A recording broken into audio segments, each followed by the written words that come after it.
আধুনিক নাট্য আন্দোলনৰ প্ৰাতঃস্মৰণীয় পুৰোধা নটসূৰ্য ফণী শৰ্মাৰ 53 সংখ্যক স্মৃতি দিৱসৰ আজিৰ দিনটোত নটসূৰ্যগৰাকীৰ উপজাত স্থান তেজপুৰত পুৱাৰ পৰাই কেইবাটাও অনুষ্ঠানৰ নটসূৰ্য বন্দনাৰে মুখৰিত হৈ পৰে। নটসূৰ্যগৰাকীৰ কলিবাৰীৰ বাসগৃহৰ কাষতে থকা সমাধি ক্ষেত্ৰত শোণিতপুৰ জিলা প্ৰশাসনৰ উদ্যোগত অনুষ্ঠিত বিশেষ শ্ৰদ্ধাঞ্জলি আৰু স্মৃতিচাৰণ অনুষ্ঠান বন্তি প্ৰজ্বলনেৰে শুভাৰম্ভ কৰে শোণিতপুৰ জিলাৰ আয়ুক্ত দেৱকুমাৰ মিশ্ৰই।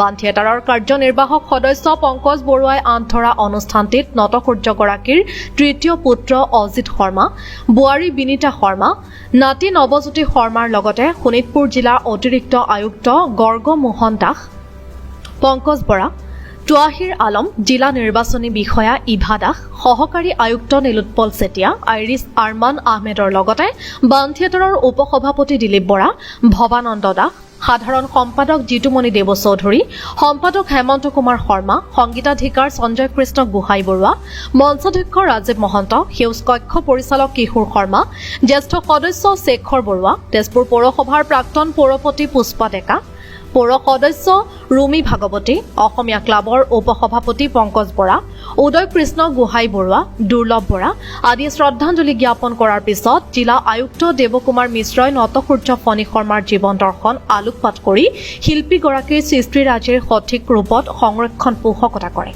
নটসূৰ্য ফণী শৰ্মাৰ আজি 53তম স্মৃতি দিৱস। তেখেতৰ আজি মৃত্যু দিৱস।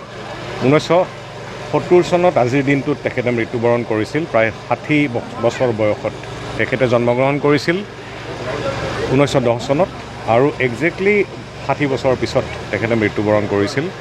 এনেকুৱা এজন ব্যক্তি যি তেজপুৰৰ গোটেই সাংস্কৃতিক ক্ষেত্ৰখন ত্ৰিমূৰ্তিৰ এজন বুলি কোৱা হয়। তেওঁ মানে সম্পূৰ্ণ জীপাল কৰি থৈ গৈছে আৰু এই ব্যক্তিগৰাকীক বাদ দি আমাৰ সংস্কৃতি আধৰুৱা হৈ থাকে।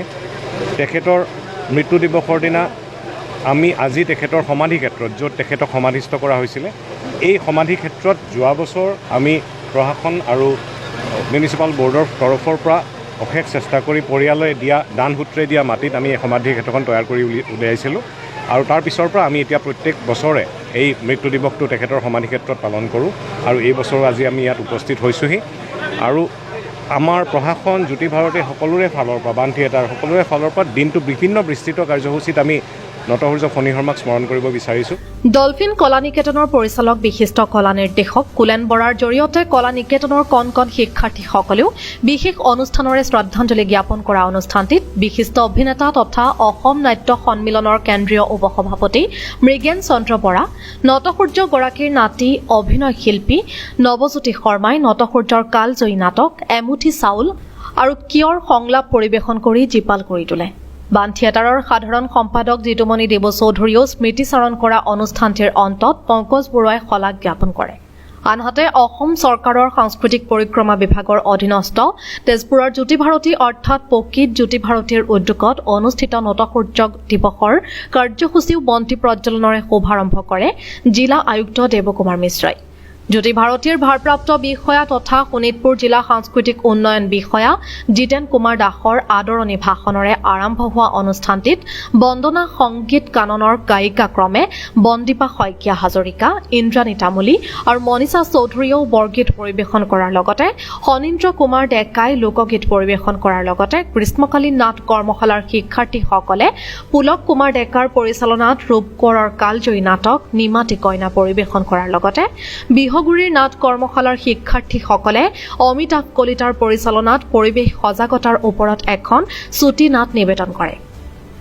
অনুষ্ঠানটিত জিলা আয়ুক্ত দেৱকুমাৰ মিশ্ৰৰ লগতে তেজপুৰ মহাবিদ্যালয়ৰ অধ্যক্ষ ডক্টৰ জ্যোতি কমল হাজৰিকাই নটসূৰ্য ফণী শৰ্মাৰ জীৱন দৰ্শন আৰু সৃষ্টিৰাজিৰ ওপৰত আলোকপাত কৰে।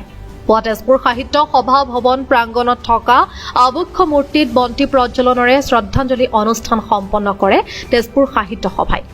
সম্পাদক দ্বিজেন নাথে আধৰা অনুষ্ঠানটিত শ্ৰদ্ধাঞ্জলি অনুষ্ঠান শুভাৰম্ভ কৰে সভাপতি ৰমেশ চন্দ্ৰ কলিতাই। ব্যুৰ' ৰিপৰ্ট, অগ্নিকৰ নিউজ।